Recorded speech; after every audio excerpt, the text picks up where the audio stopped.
আজি এই পবিত্ৰ শাওণ মাহৰ শেষৰটি সোমবাৰ আৰু এই শেষৰটি সোমবাৰত ঐতিহ্যমণ্ডিত সন্যাসী শিৱধামত অগণন ভক্তৰ সমাগম হোৱা দেখা পাইছে। আৰু বিভিন্নজনৰ পৰা আমি গম পাইছোঁ যোৱাকেইটা সোমবাৰতকৈ আজি যথেষ্ট সংখ্যক ভিৰ হৈছে।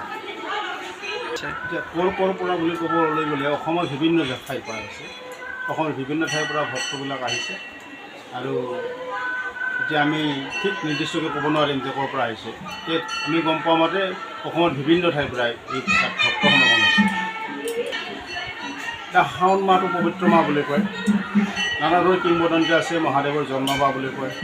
আকৌ যেতিয়া সমুদ্ৰ মন্থন হৈছিল তেতিয়া যি হলাহল বিষ ওলাইছিলে আৰু এই হলাহল বিষ পান কৰাৰ ফলত মহাদেৱৰ যিটো অন্তকণ্ঠ হৈ গৈছিলে তাৰ পৰা পৰিত্ৰাণ পোৱাৰ কাৰণে এই শাওণ মাহতে শিৱলিংগত পানী ঢালা বুলিও এটা প্ৰবাদ আছে।